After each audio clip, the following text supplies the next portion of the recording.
Buenos días. Vamos a hacer un artículo sobre la legión hispana romana, la sexta Ferrata. Es la historia de poco más de 900 o 1000 hombres de la sexta, claves en la pequeña fuerza de César en Egipto, hispanos con 17 años de servicio. Sin ellos no hubiera sobrevivido en Egipto y siguientes batallas sobre Julio César. Trabajos de César, Apiano, Plutarco, Tácito, Suetonio, Polibio, Cassius Dio, Josephus, Cícero, Plinio el Joven, Séneca, Livio, Arriano. Estos trabajos son las referencias del trabajo de Dando Collins. Dando Collins es el que escribe este libro sobre la sexta Ferrata, igual que el libro sobre la décima. Entonces las legiones pues son como regimientos, las cohortes como batallones, los manípulos como compañías, los centuriones como capitanes, los tribunos como coroneles, los legados como generales, praetores mayores generales, cónsules o procónsules tenientes generales.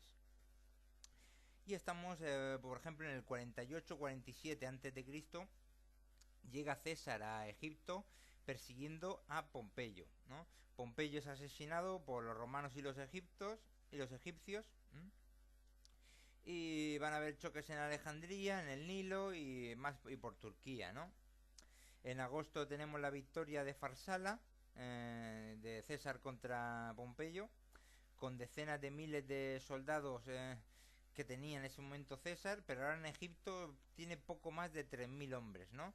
Y unos cientos de caballeros, poco menos de 4000, ¿no? Está rodeado en Alejandría por unos 70.000 tropas egipcias y mercenarios de los egipcios. Y los más de 900 hombres de la sexta, hispanos curtidos, reclutados en Hispania del Este, según la tuviese en la división en ese momento, 17 años atrás por Pompeyo, ¿no? Y habían derrotado a las tribus celtas de Portugal y de esa zona del oeste de España. Y después también habían estado con César contra la Galia en los mayores y también en los mayores choques de la guerra civil, ¿no? Y se hace una estimación de un tercio de bajas, ¿no? En su gente, los de la sexta en todos estos años. Que pueden ser, creo que 20, ¿no? En total los 16, más los 4 extra que le hicieron, unos 20 parece. Años de experiencia, con estimado un tercio de bajas.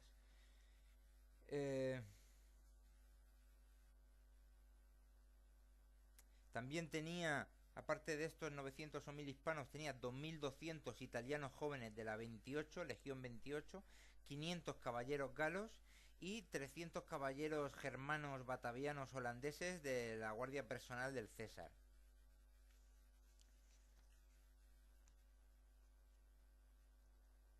Y bueno, estos 900 o 1000 de la sexta venían de los 6000 hispanos reclutados para la sexta en Hispania del Este, más o menos con 20 años de edad, más o menos, ¿no?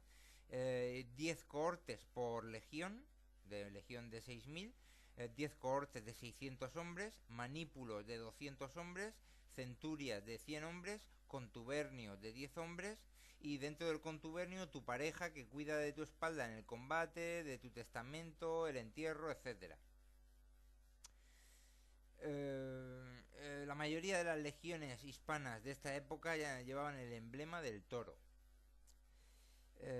Luego se menciona a Publius Sertorius, Marcus Sertorius, hermanos de la sexta, tomaron su nombre de Quintus Sertorius, romano rebelde gobernador de Hispania, y fueron reclutados en la masiva recluta del 65 a.C. por Pompeyo, una masiva recluta de 36.000 hispanos, con la sexta, la cuarta, la quinta, la séptima, la octava y la novena. Y que todas, bueno, más o menos todas o unos reclutamientos de ellas mismas después serían importantes para César.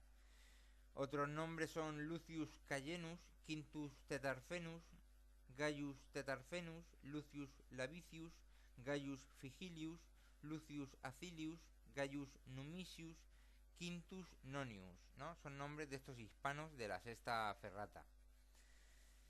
En enero del 49 AC, semanas antes de la descarga que les correspondía a los de la séptima, la octava y la novena, la descarga de esta que hizo Pompeyo inicialmente en el 65, pues semanas antes de la descarga César cruzó el Rubicón, ¿no? Iniciando la guerra civil en el 49 AC. La sexta era una de las 5 legiones experimentadas. Estamos hablando ya en el verano. En enero del 49 se cruza el Rubicón y ya estamos en el verano del 49 hace guerra civil, ¿no? La sexta era una de las 5 legiones experimentadas junto con la tercera, la cuarta, la quinta y la Valeria. Eran legiones republicanas, ¿no? Contra los de César en Hispania. Y están primero ahí por Lérida, hacia los Pirineos, ¿no? Estas legiones de Pompeyo son cortadas sin provisiones por los del César y se rindieron, ¿no? César a los de esta sexta que estaba con Pompeyo los descargó, ¿no? Igual a los de la cuarta, a los de la quinta también se les descargó, los de la quinta en concreto al oeste de Hispania. Y también seguidamente va después César al oeste de Hispania buscando a otras 2 legiones republicanas de Pompeyo que habían por ahí por el oeste, ¿no? Los generales republicanos en esto de Lérida y de los Pirineos, los generales republicanos Petreius, Afranius, los deja César libres con la palabra de abandonar la guerra civil, de no participar más, pero ellos no la cumplen y van a Tarragona, donde había 18 barcos de guerra pesados, ¿no? Y entonces llaman o buscan a 3.500 hombres de la sexta y de la cuarta, de estos que había descargado César, de la zona de la Hispania cercana, de la mitad este, ¿no? Y se van hasta Macedonia, ¿no? Donde estaba Pompeyo. Ya llegan allí en invierno del 49. Y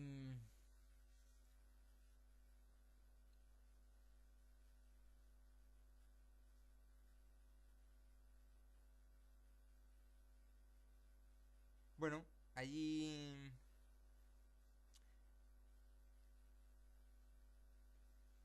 sí, ya están por la zona de Grecia, de Albania y todo esto para la guerra civil que se va a presentar allí, la batalla de Farsala y tal. Y entonces en general de las 9 legiones de César en la zona eran 6 con experiencia, ¿no? Y los de Pompeyo, los de la cuarta y la sexta que habían traído eran los más veteranos y experimentados, ¿no? Los de la primera también de Pompeyo se supone que era la élite de Pompeyo propia, con muchos oficiales cercanos a Pompeyo de todas las familias romanas, pero que habían sido reenlistados 3 años atrás, ¿no? La caballería de Pompeyo 7.000 contra los de la caballería de César 1.000, ¿no? Y entonces van los dos hacia Durres, en Albania, ¿no? Pompeyo con el doble de hombres que César, ¿no? Y sin embargo, Pompeyo se pone ahí cerca de Durres para proteger Durres, donde tenía provisiones.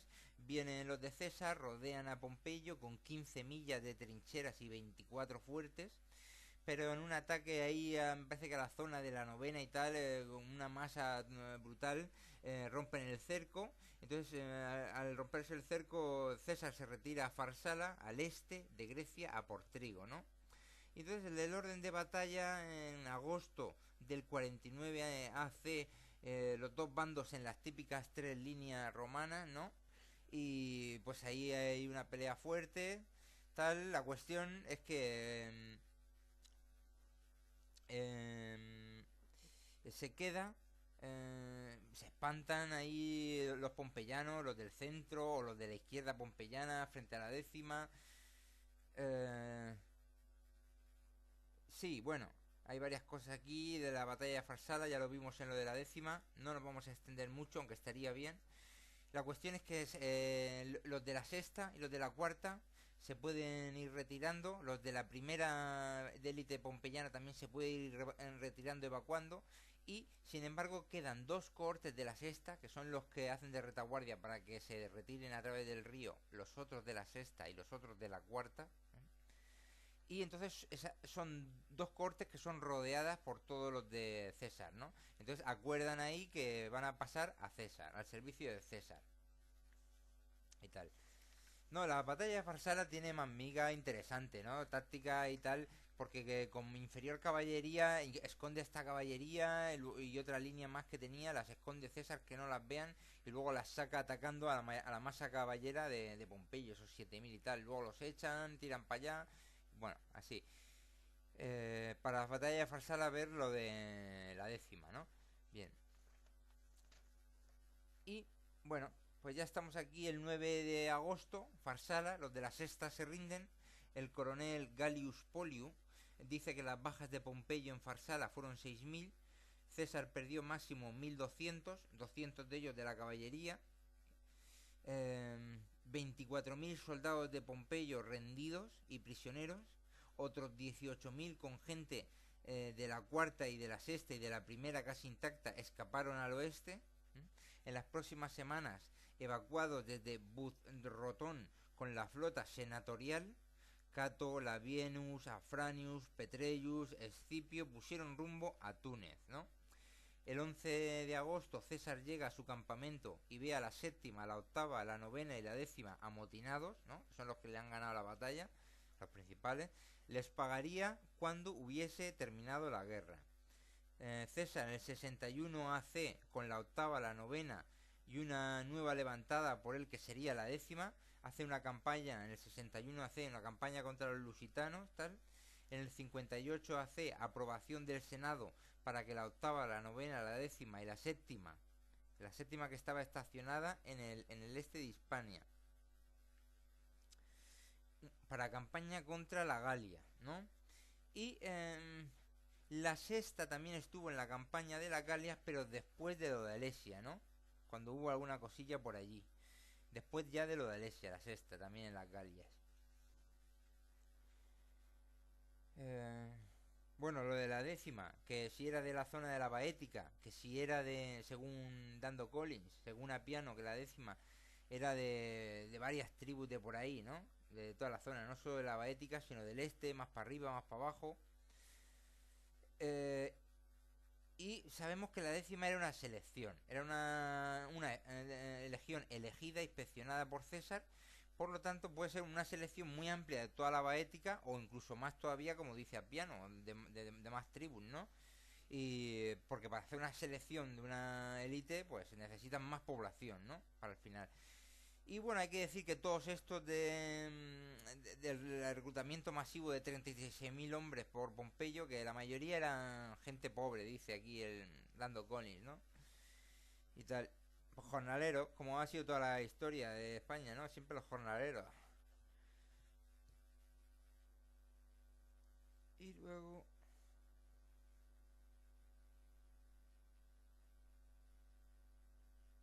Bien.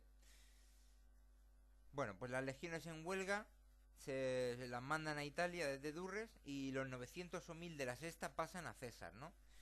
Tenemos luego la dinastía ptolemaica en Egipto, fundada en el 323 AC por Ptolomeo I, general macedonio de Alejandro el Grande.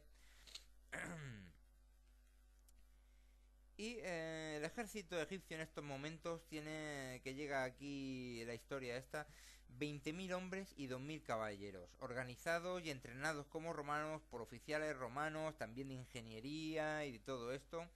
Y el 28 de septiembre Pompeyo llega y es muerto por un oficial romano al servicio de Egipto, ¿no?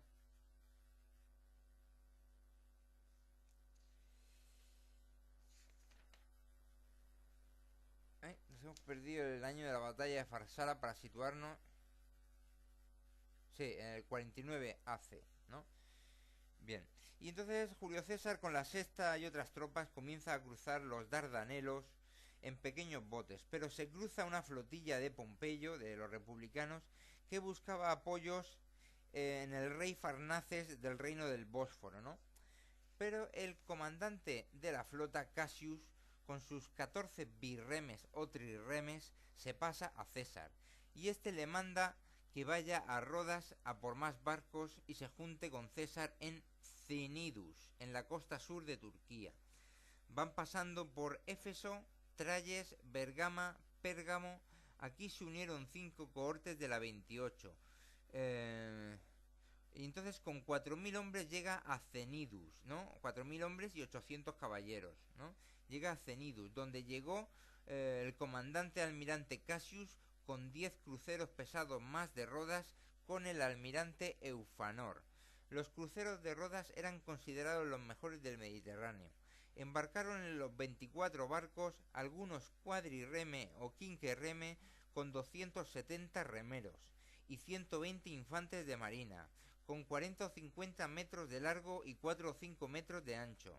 El 28 de septiembre parten de Cinidus, iban a navegar en mar abierto, no bordeando la costa, sino en mar abierto, y se encomendaron a Neptuno, dios del mar, por considerar el viaje a mar abierto arriesgado. 3 días y noches por mar abierto, con los remos y tal, ahí independiente del viento incluso, pero también con los vientos, no sé si eran los etesianos o algo así, llegan a costa egipcia, que siguen la costa egipcia hasta Alejandría. El 2 de octubre, en la noche del 1 al 2, ven el faro de Alejandría, una de las 7 maravillas del mundo antiguo, cuya luz se veía a 50 millas mar adentro, en una isla muy cercana, ¿no? Tiene 150 metros de altura, construido por Ptolomeo II en el 280 AC por el arquitecto Sostratus de Cinidus, ¿no? 3 fases de estructura: base cuadrada, medio octogonal y el último cilíndrico, con una rampa en espiral hasta la cima con una gran lámpara de aceite. Destruido por terremoto, su sitio hoy en día lo ocupa un fuerte construido por los árabes más tarde. Perdón si tenía la primera parte que acabamos de hacer tenía poco volumen. Le hemos subido 50% de volumen al micrófono y ahora esperamos que se oiga mejor. Seguimos. Alejandría era la segunda ciudad del mundo occidental después de Roma, con 300.000 habitantes, comercio, gobierno, educación, rodeada por murallas con torres, con la vía canópica, calle principal, de 30 metros de ancha, de oeste a este. En la parte oeste y sur, se piensa, estaba la tumba de Alejandro el Grande. Y en el norte el Mousellón, que era la Academia de las Artes y las Ciencias, ¿no? En la parte oeste y sur, la tumba de Alejandro el Grande. Y en la parte oeste y norte, el Mousellón. Academia de las Artes y las Ciencias, con la gran biblioteca de Alejandría, con 700.000 libros en griego y otras lenguas, matemáticas, astrología, astronomía, medicina, filósofos, teorías clásicas. Atraídos por el mecenazgo de la dinastía ptolemaica, pues por ejemplo Arquímedes, Ptolomeo el geógrafo, Plotino, Eratóstenes, calculando ya la circunferencia de la Tierra antes de Cristo, Herófilo, Euclides, tanta fama que a esta academia venían alumnos de todo el mundo. En la parte este de la vía canópica, hacia el norte, el vasto complejo real de palacios, ciudad llena de arquitectura, templos a los dioses egipcios y griegos. Y entonces desembarcaron allí César y los suyos en la gran bahía, ¿no? Se entera de la muerte de Pompeyo, pero en Egipto él tenía que recaudar, César, ¿no? Conducir al orden, y entonces juntó mediante secuestro.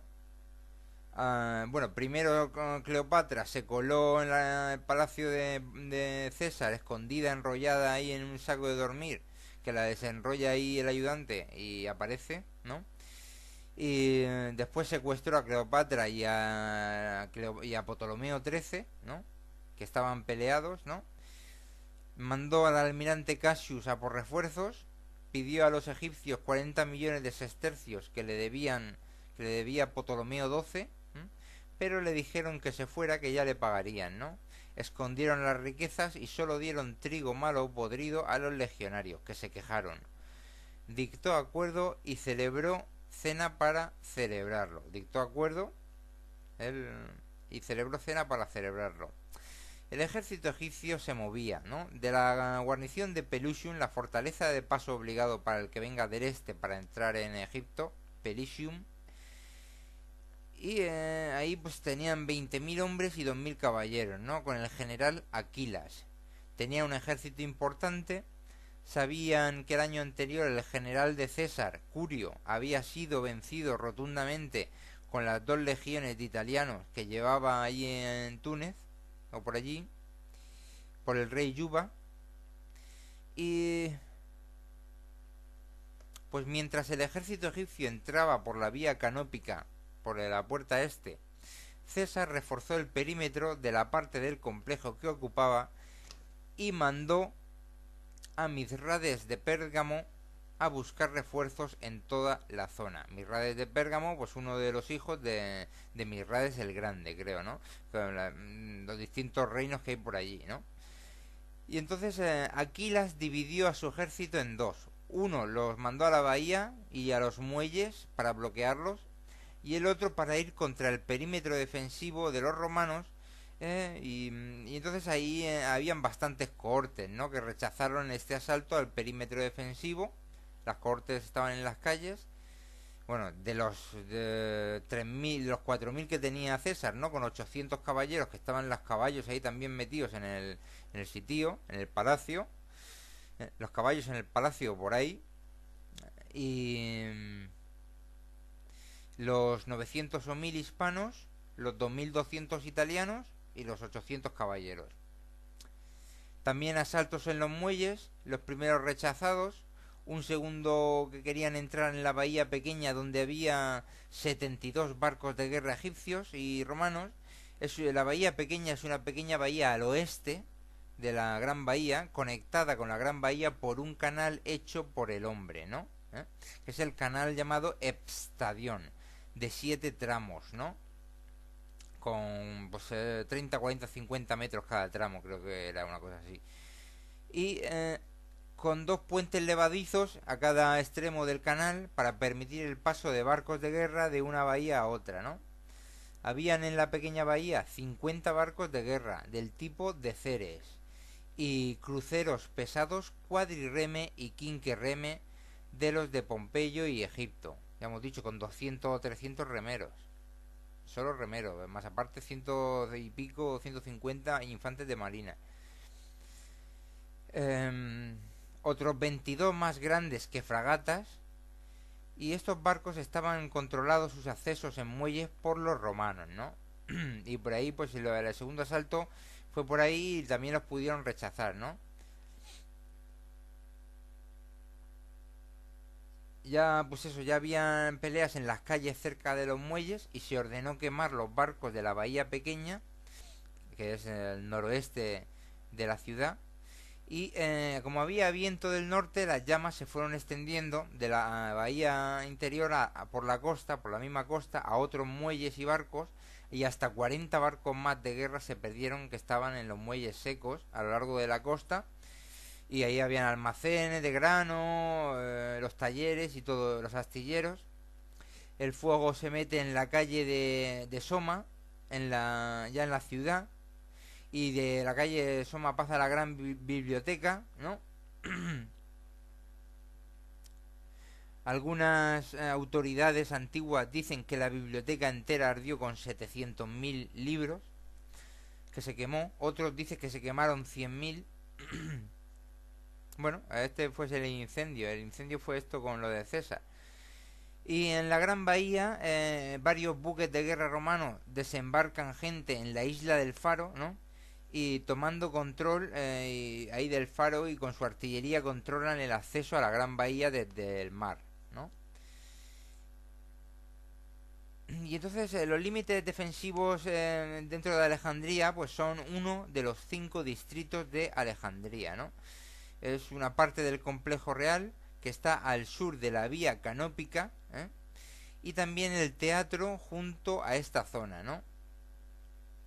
Entonces está al sur de la vía canópica que va de oeste a este, y en la parte sur, la parte del complejo real que está en la parte sur. Y el teatro también que está pegado aquí. Y los egipcios lo rodean por el oeste, por el norte y por el este, ¿no?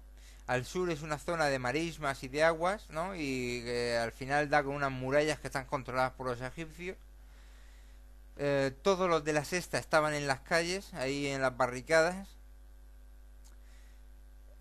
Construyeron un ariete los de la sexta, tiraron otras zonas y utilizaron esa piedra para las barricadas.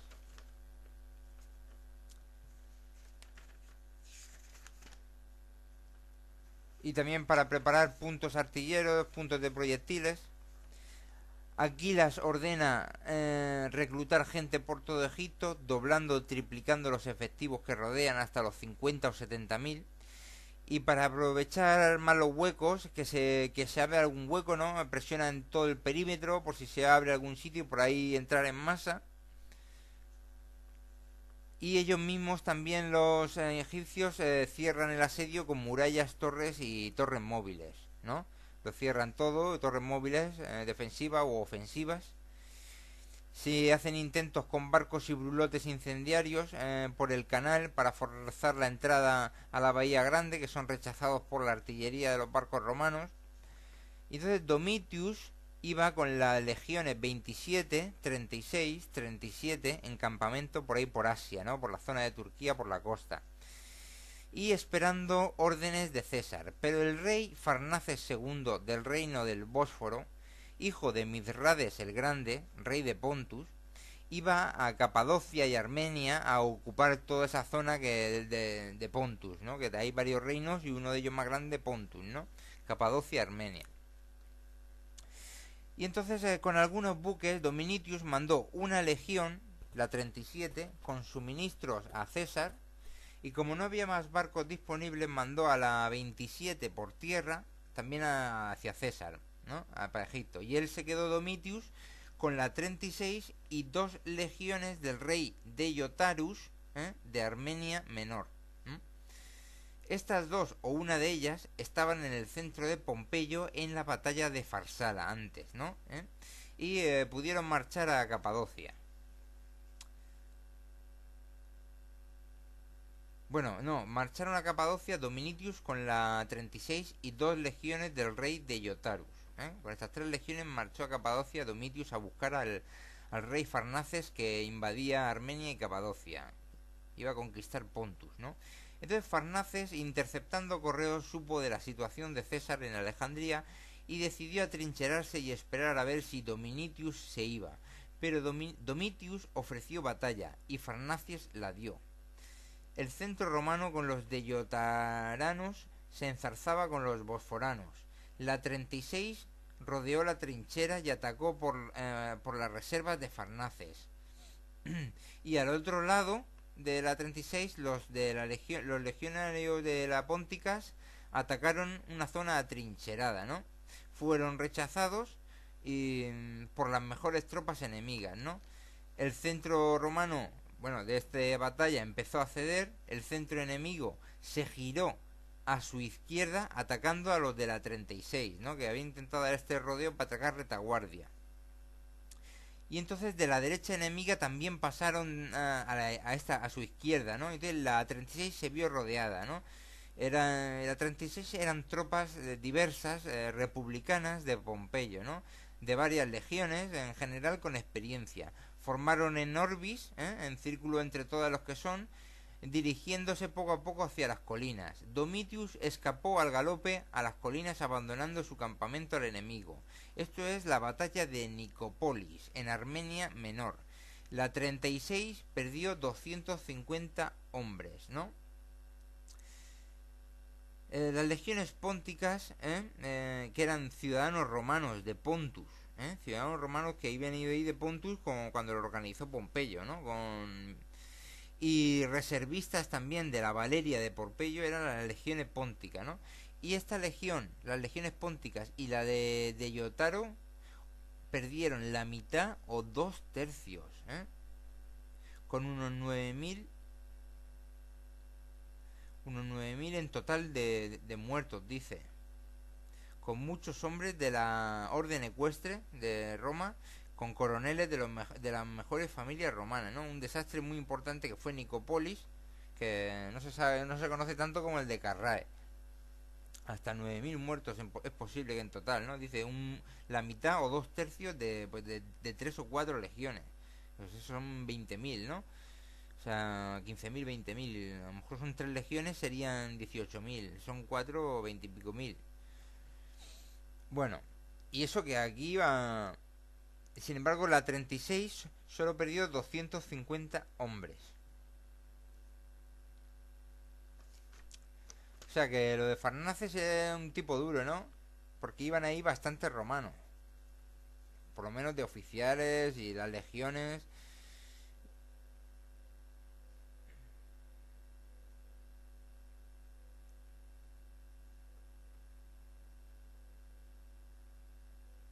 Bueno. Luego Domitius se retiró hacia Capadocia. Farnaces conquistó y saqueó Pontus con crueldad, castrando a todos los hombres de la ciudad de Agnisus, o algo así, o Amisus, que se resistió, Ancisus, y también castrando a aquellos varones de cualquier sitio de Pontus cuya belleza recomendaba. Fíjate qué crueldad, castrando a miles. En el asedio los romanos cavaron, en el asedio de Alejandría los romanos cavaron pozos para encontrar agua, pues la de los canales estaba envenenado o la habían salado. Los de Cassius, que iban a por refuerzos, van a parar a la costa libia, millas al este, ¿no? Hay un fuerte viento, fuertes vientos contrarios y no pueden llegar a Alejandría, ¿no? Mandan un mensajero a César, no les queda agua y César decide ir con 21 barcos de guerra hacia ellos, ¿no? Pasando a recoger agua y los egipcios toman prisioneros a algunos de los remeros de los que habían parado, ¿no? Ahí a recoger agua. Y saben que César no lleva tropas en los barcos. Entonces salen 8 barcos equipados egipcios de la pequeña bahía contra la flota romana, ¿no? Hubo batalla con gran iniciativa de los cruceros de Rodas que espolearon barcos egipcios. Los egipcios se retiran, se recogen a los refuerzos que estaban allí en tierra con Cassius y vuelven y les dan agua y vuelven a Alejandría, pero mantiene a los de la Legión 37 en los 34 barcos de guerra como infantes de marina, que ahora mandaban 34 infantes César, 34 barcos César, ¿no? Nuevos ataques con brulotes incendiarios que queman a algunos mercantes de César, que estaban puestos como protección, pero los egipcios llevaban tiempo desde que formando una nueva flota, ¿no? A pesar de que se les han quemado 110 barcos de guerra entre los que estaban secos y los 72 que habían en la pequeña bahía, ¿no? Y entonces por varias vías juntaron 5 quinquerremes, 22 cuadrirremes y 4 birremes. César va a la pequeña bahía con sus barcos a dar batalla, ¿no?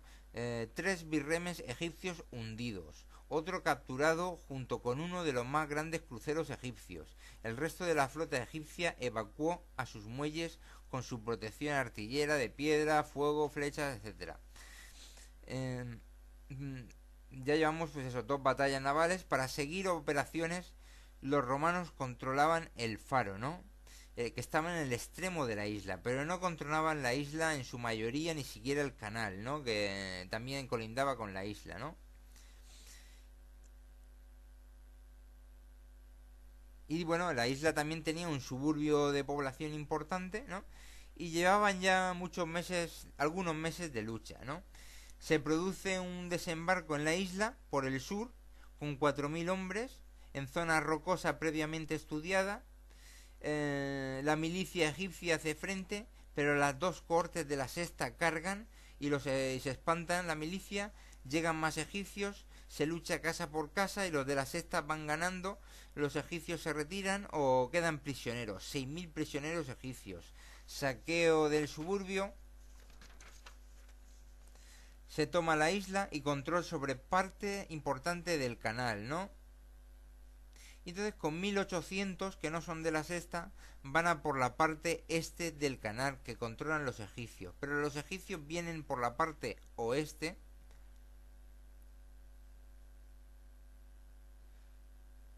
y sorprenden a los marinos y a las fragatas, que es donde estaban aparcados, ¿no? Y por donde estaba César observando. Fíjate, ahí vienen por el oeste, le sorprenden a César que estaban en esas fragatas, y entonces César y su staff se tienen que quitar las armaduras, saltar al agua y nadar hasta otros barcos, ¿no? Porque los abordaban.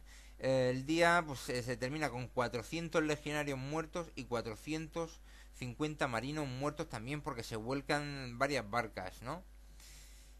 Los egipcios retomaron todo el canal y los fuertes, ¿no?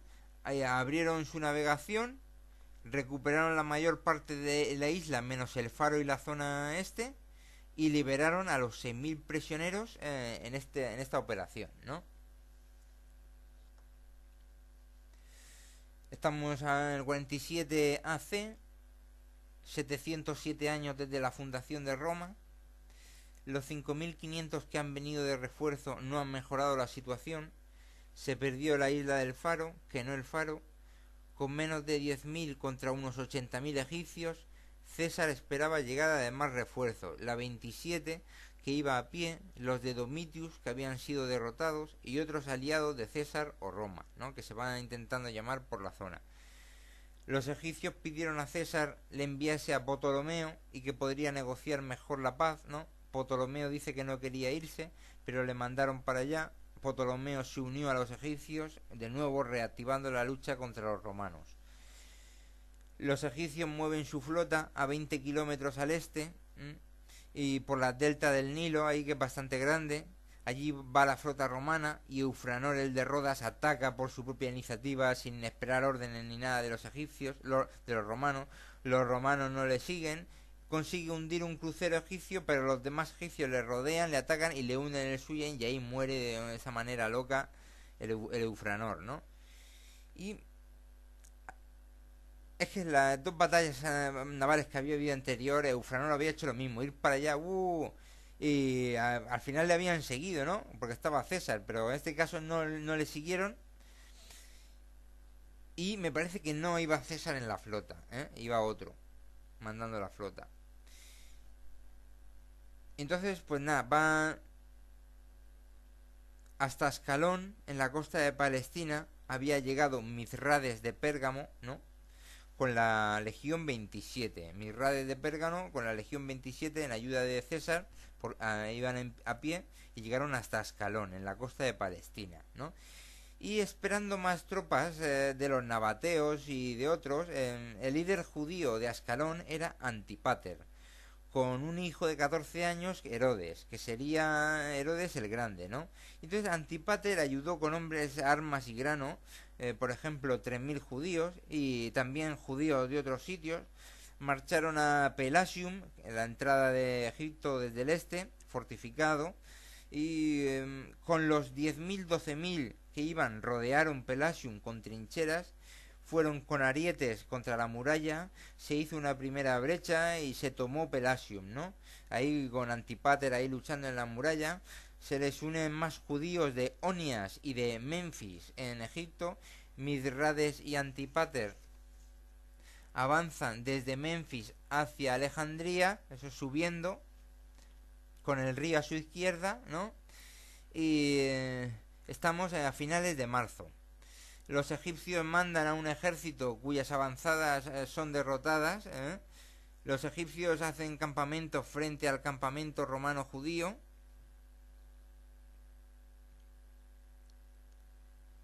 Hay una batalla que me parece que se llama la de los campos judíos, o campamentos judíos, de allí en la zona esta del Nilo.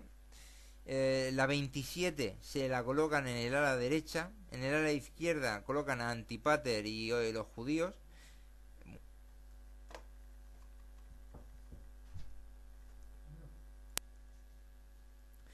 Seguimos con la batalla de los campos de los judíos. La Legión 27 en el ala derecha. En el ala izquierda, Antípater y los judíos, unos 5.000 o 6.000 hombres.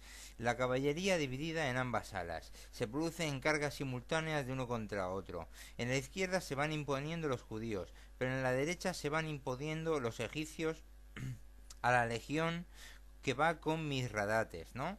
De Pérgamo. o de Bérgamo será, de Pérgamo, sí.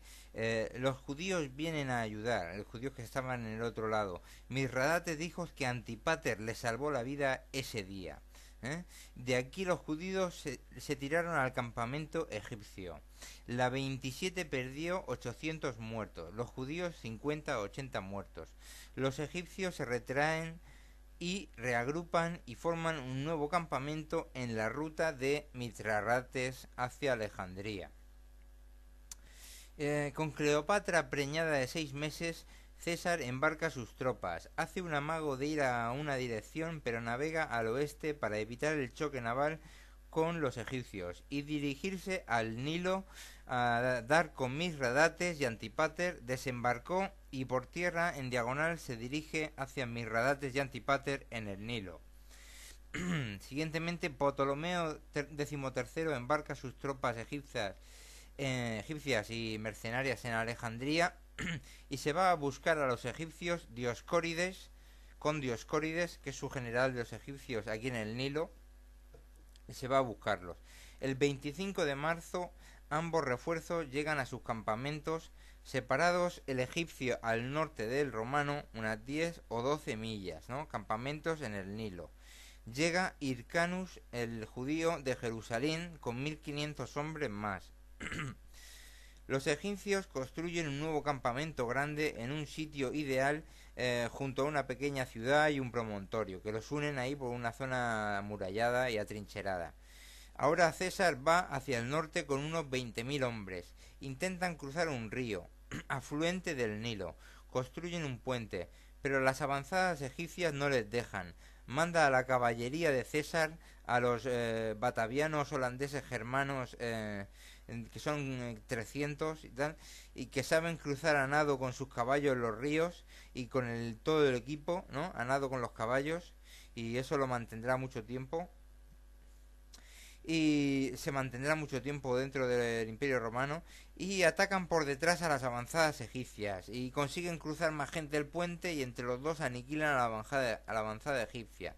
El campamento está a 7 millas. En 2 horas llegan al campamento egipcio. Son 40.000 egipcios y César hace un nuevo campamento. Por la noche se preparan escalas, puentes para pasar sobre las trincheras, munición para atacar por la mañana del 27. El primer ataque a un extremo del dispositivo egipcio, la villa, sobre ella cae toda la fuerza y se toma rápido. Se continúa el avance hacia el campamento por las dos zonas más accesibles, una apoyada defensivamente por los barcos egipcios en el Nilo con artillería. Es difícil, pero otra zona del campamento ha quedado más desguardada. Carfulenus y hombres selectos de la sexta probablemente con escalas suben y por esta zona y empieza la lucha por dentro de las murallas y también por los dos accesos. Cogen otro sitio nuevo, superando trincheras con los puentes y las escalas, y Carfulenus y los suyos van eliminando todo a su paso por ahí dentro, por donde vas entrando. Ahora dice que mataron a muchos. Ahora los judíos atacan con Hircanus, Antípater, etcétera.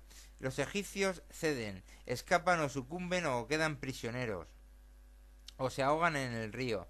Los barcos sobrecargados voltean y se ahogan o se los comen los cocodrilos.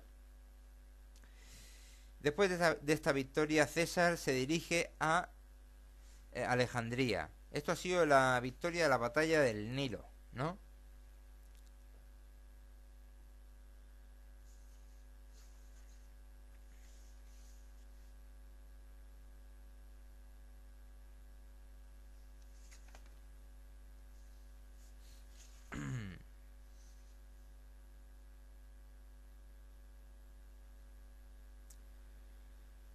Bien. Después de esta victoria del Nilo, César se dirige a Alejandría, donde las tropas egipcias se rinden y abren las puertas. Pone de reina a Cleopatra y a su hermano menor, Ptolomeo XIV, y un par de semanas de vacaciones por cruceros en el Nilo con Cleopatra. Sosígenes le explica a César cómo funciona el calendario egipcio de 365 días y 12 meses. ahora sabían que en África se estaban formando, juntando legiones republicanas de Pompeyo familiares, y la invasión de Farnaces en Pontus, donde vencieron en Nicópolis, también está pendiente, ¿no? César dejaba en Egipto a la 27, a la 28 y a la 37, y en otoño del 47 AC partió por tierra por Siria, con los judíos y otros aliados, con sus 800 caballeros y los de la sexta. En Roma, la octava, la novena y la décima empiezan a saquear Roma. Metieron a la séptima en Roma para parar los saqueos. Se van a la Campania al sur de Roma a saquear por allí, pero Marco Antonio les convence para volver al campo de Marte a las afueras de Roma. En mayo o junio del 46 AC, por Siria, organizando cosas César, puso a Antípater como procurador de Judea, y puso a su hijo Fasaelus gobernador de Jerusalén, y a Herodes de 15 años gobernador de Galilea. Los judíos de Alejandría dejan de ser peores ciudadanos, como de cuarta o de tercera clase, y ahora toman plenos poderes ahí en Alejandría y por Egipto, los judíos. Luego, César, desde Siria navegaron a Tarsus en Cilicia. Se mandó a los restos de la batalla de Nicópolis, que eran la 36, y restos de la Legio Póntica, enlazar con César y sus 2000 hombres en Pontus. Va César desde Tarsus hasta Capadocia en la primera mitad de julio, con Farnaces muchos días de marcha al norte. En Mazaca, hoy Kayseri, en Capadocia, obtiene refuerzos de caballería, unos cuantos cientos. Van al norte, llega a la moderna Sar, con un templo masivo ancestral de los hititas, con miles de siervos en el templo. También obtiene tropa de Deyotarus, del centro-este de Turquía. Los restos de Nicópolis, como una legión deyotariana, ¿no? Restos de Nicópolis, son los refuerzos que obtiene. César también cogió esclavos de Capadocia para ir consigo, para hacer pensar a Farnaces que llevaba más tropas.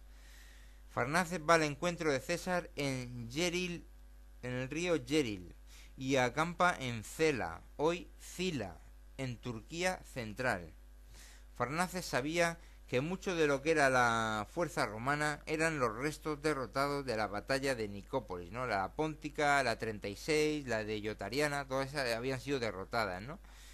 Y entonces los romanos marchan hacia Cela, a 3 millas de la ciudad, una colina famosa porque en el 67 AC Mithradates el Grande, padre de Farnaces, derrotó a los romanos de Lucullus, que hizo que fuera sustituido por el Senado por Pompeyo en el este.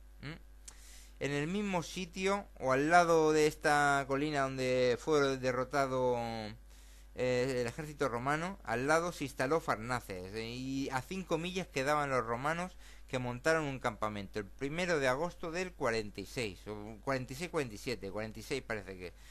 En las primeras horas del día siguiente, en la oscuridad, se mueven los romanos y amanecen en la colina victoriosa, donde está su monumento de piedra de la batalla de su padre, de Farnaces, y a menos de 1 milla de su propio campamento, y se ponen a construir otro campamento, y utilizando los esclavos para traer todo el material del campamento de la noche anterior, traerlo aquí más cerca, ¿no?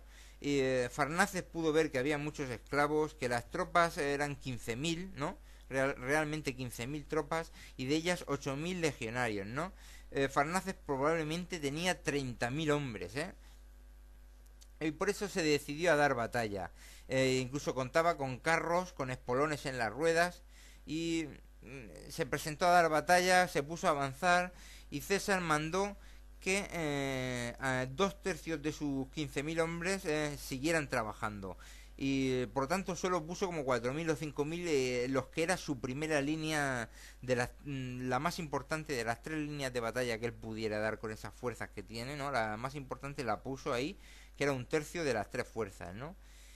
Y lo puso cuesta abajo a cubrir la zona, y en la derecha pues puso a las 2 cohortes de la sexta, y en línea de 8 de profundidad, pues eso, unos 100 de ancho, un poco más, y en el ala izquierda probablemente a la 36, que escapó de la batalla de Nicópolis. En los restos de la Póntica y la de Yotariana en el centro, ¿no? Farnaces carga. César llama a formar también a la segunda y tercera línea, a los otros 2 tercios que seguían con las herramientas ahí haciendo el campamento. Y se produce una batalla formal. Los carros cargan contra la zona derecha de César, donde estaba la sexta. Estos los esquivan, les tiran 1000 o 2000 jabalinas contra los carros y contra los caballos. Todos los carros son eliminados. Ahora toda la primera línea romana de 4000, 5000 hombres recibió la carga enemiga, pero con la ventaja de estar más arriba y de tener a los de la sexta en el lado derecho, ¿no? Porque hay que decir una cosa, que es que los romanos ponían ahí a su mejor unidad, la solían poner en el lado derecho, porque la mayoría de los rodeleros, de los infantes, tenían la más fuerza en el brazo derecho que en el izquierdo, porque eran diestros, ¿no? Entonces ahí en el lado derecho iba sin el escudo, llevaba el escudo en el izquierdo, ¿no? Y entonces ahí era más diestro que el otro, porque el otro que está de frente lleva el escudo en su izquierda, pero vamos, que es mejor así, ¿no?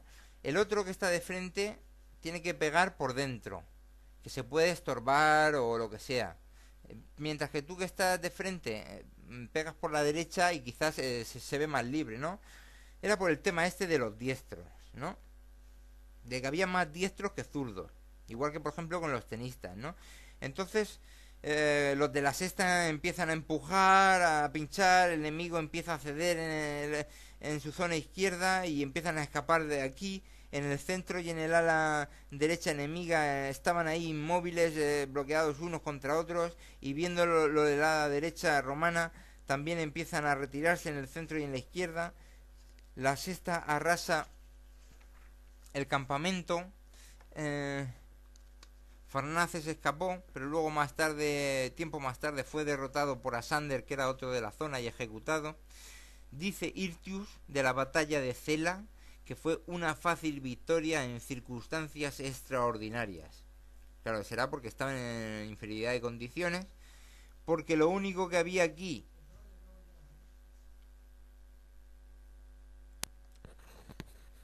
como decimos, Hirtius dice de la batalla de Cela una fácil victoria en circunstancias extraordinarias. Añadió que César conoció muchas batallas, pero que en ninguna se sintió en tanto peligro como al comienzo de esta batalla, ¿no? La de Beni Vidi Vinci. Miles de muertos y prisioneros enemigos. Y las bajas de la sexta fueron mínimas en toda la campaña, de Egipto hasta aquí Cela. Sin embargo, la 37 sí tuvo bajas en el Epstadión, en Alejandría, la 27 en los campos judíos, la 36 hipóntica en Nicópolis. César ordenó otro monumento en la colina, en la misma colina junto al monumento que levantó hace 20 años, Mithridates el Grande, pues otro monumento sin tirar ese, para conmemorar esta victoria. Vuelve a Roma. César había estado fuera 1 año y medio, desde que salió, supongo, yendo primero para España, luego para Grecia y Albania, luego para Egipto, ahora para Turquía, y ahora vuelve a Roma, ¿no? Y en 1 año y medio había vencido a Pompeyo el Grande, conquistado Egipto, liberado Roma del Este, y gracias gran parte a la sexta, ¿no? A partir de Egipto. Pero los republicanos habían juntado 14 legiones en África, en Túnez, con Metellus Escipio, cuñado de Pompeyo, 10 legiones romanas y 4 del rey Yuba, nativas de Numidia, imbatidas, y estas habían derrotado ampliamente 2 legiones romanas de Curio, de parte de César, ¿no? 2 años antes, que vinieron de Sicilia, pasaron a Túnez. Aparte de estas 14 legiones, miles de jinetes, ¿no? Y 120 elefantes del rey Yuba, pues que tenía él, ¿no? En total más de 80.000 hombres. De las 10 legiones, estas de romanas, de Scipión, 2 antiguas de la guarnición en África, 5 reclutadas en la zona, ahí a última hora, y 3 que habían sido evacuadas de la batalla de Farsala, la primera, la de élite, 3 cohortes de la cuarta y 2 cohortes de la sexta, que habían escapado por el río en Farsala, ¿no? Mientras las otras 2 cohortes de la sexta se arreglaron con César, ¿no? Aparentemente los de la sexta que acordaron con César no querían luchar contra los de la sexta republicanos por ser camaradas, amigos, familiares, vecinos, y César no los llevó a África, ¿no? Comunicó César a los de la séptima, octava, novena y décima, eh, comunicó que ya les pagaría cuando terminase la guerra civil de verdad, y juntó 11 legiones para campamento, para allí, para ir a la campaña en África, ¿no? Juntó 11 legiones, con la séptima, la octava, la novena, la décima, la quinta con un nuevo alistamiento de hispanos, también, luego la decimotercera, la decimocuarta, que pasaron de Hispania a Sicilia, y en Sicilia la 25, la 26, la 29 y la 28, que había venido de Egipto, 5 cohortes. Y las 2 cohortes de las sextas se quedaron en el campo de Marte de Roma, igual que se habían quedado antes la séptima, la octava, la novena y la décima, ¿no? A finales de diciembre, el primer convoy de César a Túnez, escaramuzas. En los primeros meses del año, 2 veces grupos de la sexta, ya hemos dicho que habían 2 cohortes de la sexta con los de Pompeyo y 3 cohortes de la cuarta, y 2 grupos de la sexta en los primeros meses del año desertaron y se unieron a César. El 4 de abril del 46 o del 45 AC, batalla de Thapsus en Túnez, 11 legiones del César contra 10 de Escipio y 3 de Yuba y 60 elefantes de guerra. Los de la quinta vencieron a los elefantes en las alas, la décima rompió el frente izquierdo enemigo, la batalla duró todo el día, ganada. La primera legión republicana escapó al puerto de Utik, en Túnez, Utik, y de ahí a las Islas Baleares para unirse a 2 hijos de Pompeyo. Para celebrar las victorias, en septiembre, en Roma, ordenó 4 triunfos César o su senado. Pompeyo en su vida había recibido muchos triunfos del senado con votos. César todavía no había recibido ninguno. Había sido asignado un triunfo por la campaña en Hispania en el 61 AC, pero había elegido la opción de presentarse como cónsul. Entonces, aparte de ese, en estos nuevos 4 triunfos, el primero era por la Galia, el segundo por Egipto, el tercero por Pontus y Farnaces, y el cuarto por África, ¿no? Con un paseo por ahí por Roma de los legionarios de la sexta, la séptima, la octava, la novena y la décima. Según Plutarco, la guerra gala resultó en 1.000.000 de muertos galos y 1.000.000 de esclavos galos, ¿no? A todas luces una exageración grandísima, como otras veces hemos visto en Plutarco. Este primer triunfo fue el más largo de los 4, ¿no? Y ya pues pagó ahí a los legionarios, o más o menos, pagó. Pero resulta que en Hispania 2 legiones, la segunda y la indígena, se habían pasado a los hijos de Pompeyo. Entonces César ahí modificó lo del calendario a pasarlo a 365 días, con 12 meses, y en diciembre partió para Hispania, habiendo partido antes las legiones, ¿no? Cuando llega a Hispania resulta que la octava, la novena y la decimotercera habían desertado a Pompeyo, a los hijos de Pompeyo, pero todavía tenía 7 legiones en Hispania con los de la sexta y décima.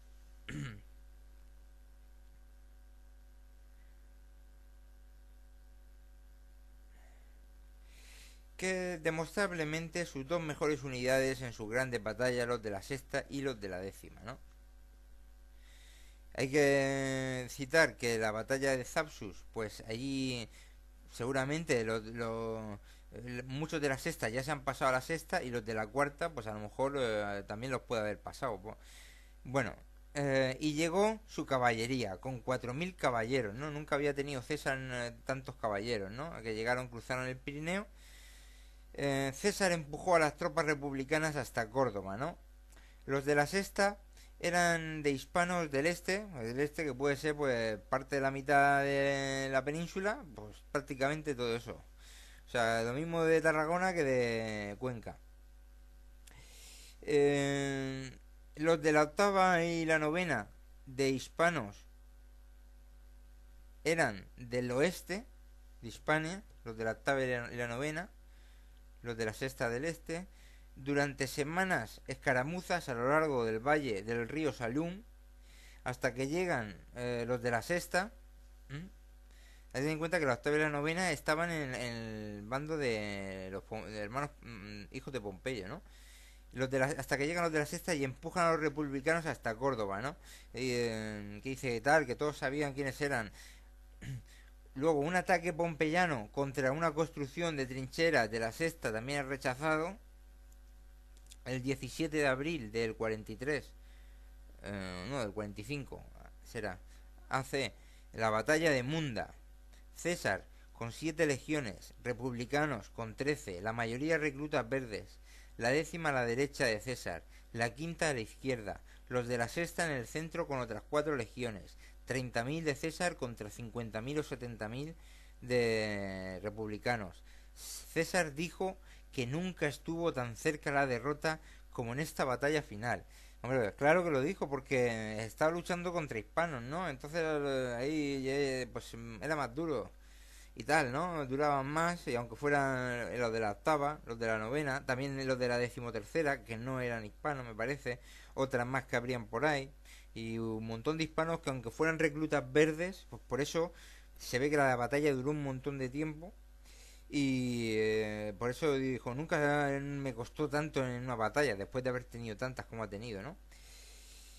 Y luego tenemos, finalmente se ganó, muchos prisioneros y escapados. La primera, la de élite de Pompeyo, se rindió, aunque otros dicen que fue aniquilada. La sexta ya se ganó el título más o menos de Ferrata, ¿no? Por eso ha sido conocida después. A partir de todo esto ya al final le pusieron de Ferrata como de hierro, ¿no? 4 años pasados de su descarga oficial, fueron descargados al final, ¿no? O sea, unos 20 años. Les dieron una colonia en el sur de Francia, en Arles, en la Provence, zona de los Ligures, muy amplia y fértil, con el río Ródano, ¿no? Pero lo más considerado, lo más fértil de todo el Imperio Romano era esa zona. Tenía un puerto fluvial, tráfico fluvial por el Ródano. Pocos años después se construyó el famoso Teatro Romano de Arles, en uso hoy en día, ¿no? Pero bueno, ahí los mandaron a arreglar, a estar allí o parcialmente, ¿no? O cobrar rentas, tal. Se celebró otro triunfo en Roma por César y su conquista, su victoria en Hispania frente a hispanos, y también había africanos vencidos en Munda, ¿no? Bueno, también hay que decir aquí y tal que César, como muchos nobles romanos, se consideraba descendiente de soldados troyanos que habían escapado a Italia antes de la caída de Troya. Y pues aquí unos que estaban ahí en Arles se vinieron para Capua porque decían que habían piedras de tumbas ahí que las podían coger, que eran gratuitas para coger materiales para hacerse construcciones en sus casas y tal, y eran de la sexta y de la décima, ¿no? Veteranos y tal. Y se pusieron a excavar allí y descubrieron una tumba de un Capi, ¿no? Que era un griego que había fundado Capua un montón de siglos antes, ¿no? Y hay una placa de bronce que decía que estaba enterrada. Si molesta los huesos de Capi, el descendiente de soldados troyanos será muerto y eso traerá una gran guerra de mortandad en Italia, tal. ¿No? Entonces después lo asociaron esto con el asesinato de César, ¿no? Y esto lo supieron los cronistas, el Hirtius o el Polio, este que estamos mencionando, de la memoria de César. Y lo supieron porque en Hispania los familiares de la gente que había encontrado esta piedra se lo había contado, ¿no? Y familiares de Hispania, de los que estaban por ahí, que eran de la sexta y tal, ¿no? Y bueno, ¿qué es lo que ¿cuál es la premonición sobre esto? Pues las bajas ahí de la guerra civil que va a haber nueva, que si Marco Antonio, que si Lepidus, primer triunvirato, segundo, Cleopatra, tal, va a haber ahí un lío también. Pues eso, otra guerra civil. Eso es lo que está anunciando, ¿no? A finales de marzo asesinan a César con 23 puñaladas en el teatro de Pompeyo en Roma. En el 45 AC, nuevo alistamiento y descarga de la séptima, octava, novena y décima, con algunos veteranos voluntarios que repiten.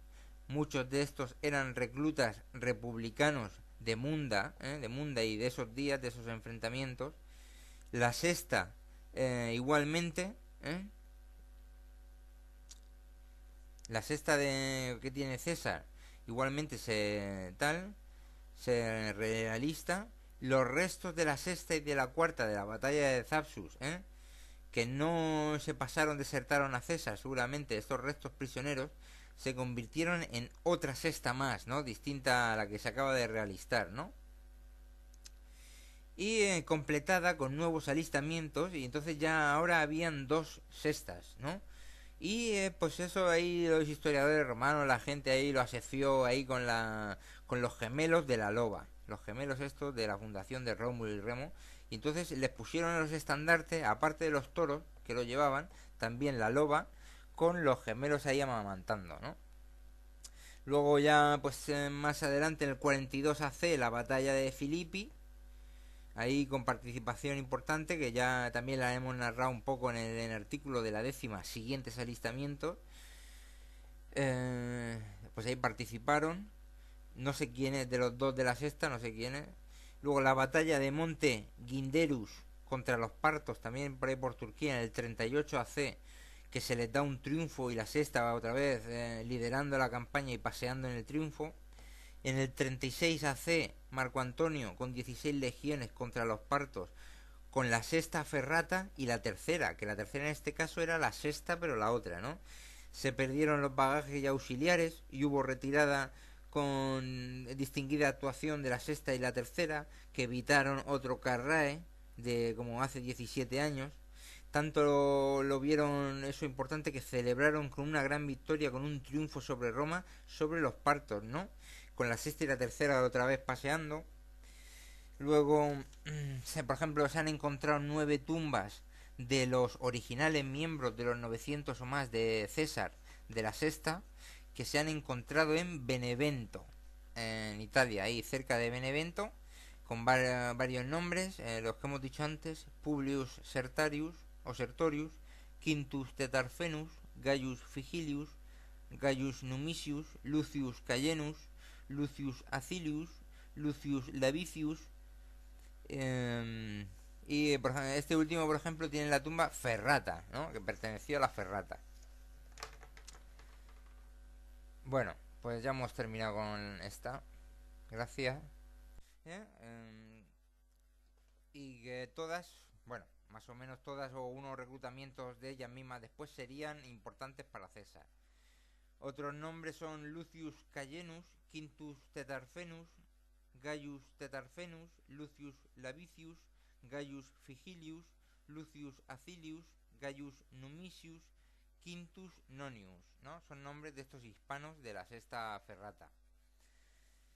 En enero del 49 AC, semanas antes de la descarga que les correspondía a los de la séptima, la octava y la novena, la descarga de esta que hizo Pompeyo inicialmente en el 65, pues semanas antes de la descarga César cruzó el Rubicón, ¿no? Iniciando la guerra civil en el 49 AC. La sexta era una de las 5 legiones experimentadas. Estamos hablando ya en el verano. En enero del 49 se cruza el Rubicón y ya estamos en el verano del 49 hace guerra civil, ¿no? La sexta era una de las 5 legiones experimentadas junto con la tercera, la cuarta, la quinta y la Valeria. Eran legiones republicanas, ¿no? Contra los de César en Hispania. Y están primero ahí por Lérida, hacia los Pirineos, ¿no? Estas legiones de Pompeyo son cortadas sin provisiones por los del César y se rindieron, ¿no? César a los de esta sexta que estaba con Pompeyo los descargó, ¿no? Igual a los de la cuarta, a los de la quinta también se les descargó, los de la quinta en concreto al oeste de Hispania. Y también seguidamente va después César al oeste de Hispania buscando a otras dos legiones republicanas de Pompeyo que habían por ahí por el oeste, ¿no? Los generales republicanos en esto de Lérida y de los Pirineos, los generales republicanos Petreius, Afranius, los deja César libres con la palabra de abandonar la guerra civil, de no participar más, pero ellos no la cumplen y van a Tarragona, donde había 18 barcos de guerra pesados, ¿no? Y entonces, buenos días, vamos a hacer un artículo sobre la legión hispana romana, la sexta Ferrata. Es la historia de poco más de 900 o 1000 hombres de la sexta, claves en la pequeña fuerza de César en Egipto, hispanos con 17 años de servicio. Sin ellos no hubiera sobrevivido en Egipto y siguientes batallas sobre Julio César. Trabajos de César, Apiano, Plutarco, Tácito, Suetonio, Polibio, Cassius Dio, Josephus, Cícero, Plinio el Joven, Séneca, Livio, Arriano. Estos trabajos son las referencias del trabajo de Dando Collins. Dando Collins es el que escribe este libro sobre la sexta Ferrata, igual que el libro sobre la décima.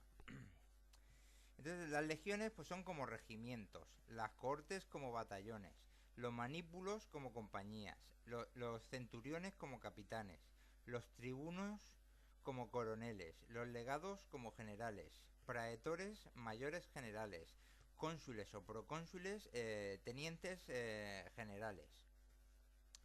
Y estamos, por ejemplo, en el 48-47 a.C. llega César a Egipto persiguiendo a Pompeyo, ¿no? Pompeyo es asesinado por los romanos y los egipcios, y van a haber choques en Alejandría, en el Nilo y por Turquía, ¿no?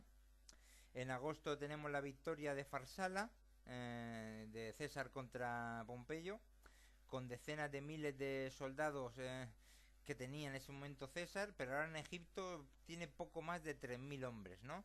Y unos cientos de caballeros, un poco menos de 4000, ¿no? Está rodeado en Alejandría por unos 70.000 tropas egipcias y mercenarios de los egipcios. Y los más de 900 hombres de la sexta, hispanos curtidos, reclutados en Hispania del Este, según la tuviese en la división en ese momento, 17 años, llaman o buscan a 3.500 hombres de la sexta y de la cuarta, de estos que había descargado César, de la zona de la Hispania cercana, de la mitad este, ¿no? Y se van hasta Macedonia, ¿no? Donde estaba Pompeyo. Ya llegan allí en invierno del 49. Y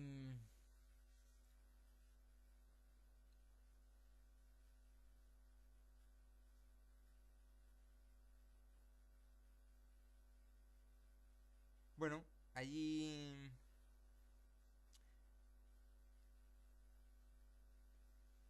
sí, ya están por la zona de Grecia, de Albania y todo esto para la guerra civil que se va a presentar allí, la batalla de Farsala y tal. Y entonces en general de las 9 legiones de César en la zona eran 6 con experiencia, ¿no? Y los de Pompeyo, los de la cuarta y la sexta que habían traído eran los más veteranos y experimentados, ¿no?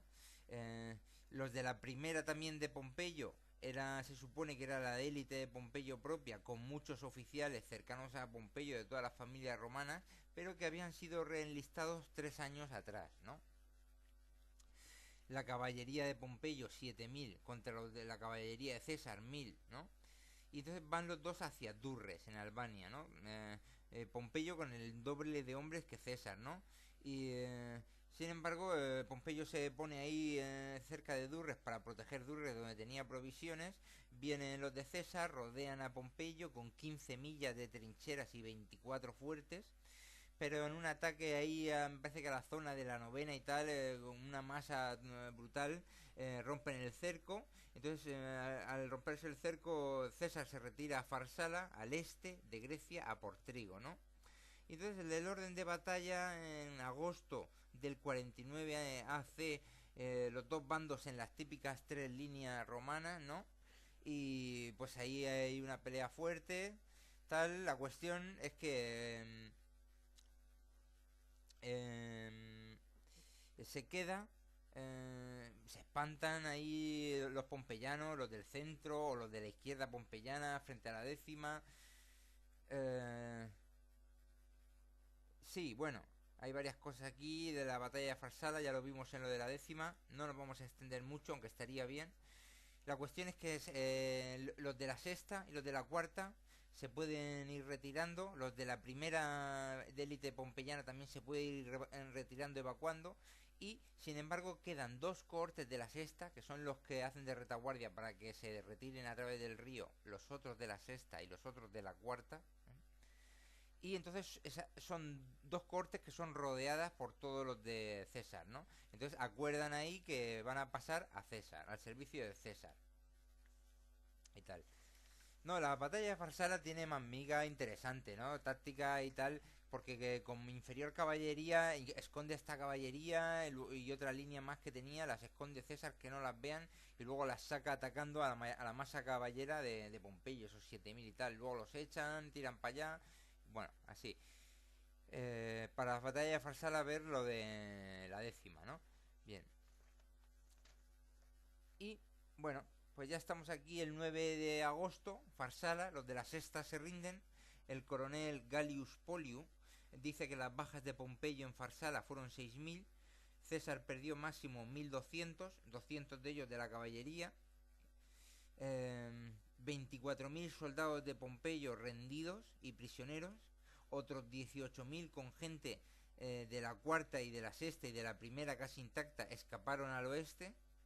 En las próximas semanas, evacuados desde Budrotón con la flota senatorial, Cato, Labienus, Afranius, Petreius, Escipio pusieron rumbo a Túnez, ¿no? El 11 de agosto César llega a su campamento y ve a la séptima, la octava, la novena y la décima amotinados, ¿no? Son los que le han ganado la batalla, los principales. Les pagaría cuando hubiese terminado la guerra. César en el 61 AC con la octava, la novena y unos atrás por Pompeyo, ¿no? Y habían derrotado a las tribus celtas de Portugal y de esa zona del oeste de España y después también habían estado con César contra la Galia en los mayores y también en los mayores choques de la guerra civil, ¿no? Y se hace una estimación de un tercio de bajas, ¿no? En su gente, los de la sexta en todos estos años. Que pueden ser, creo que 20, ¿no? En total los 16 más los 4 extra que le hicieron, unos 20 parece. Años de experiencia, con un estimado un tercio de bajas.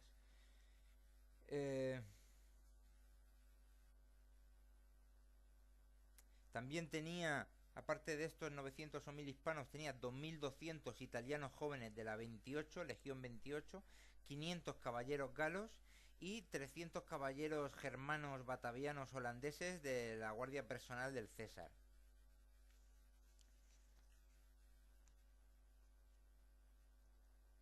Y bueno, estos 900 o 1000 de la sexta venían de los 6000 hispanos reclutados para la sexta en Hispania del Este, más o menos con 20 años de edad, más o menos, ¿no?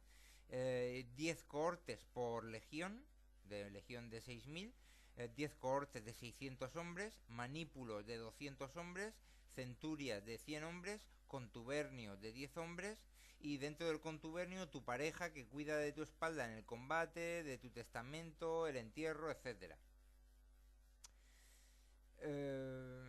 La mayoría de las legiones hispanas de esta época ya llevaban el emblema del toro. Luego se menciona a Publius Sertorius, Marcus Sertorius, hermanos de la sexta, tomaron su nombre de Quintus Sertorius, romano rebelde gobernador de Hispania, y fueron reclutados en la masiva recluta del 65 a.C. por Pompeyo, una masiva recluta de 36.000 hispanos, con la sexta, la cuarta, la quinta, la séptima, la octava y la novena.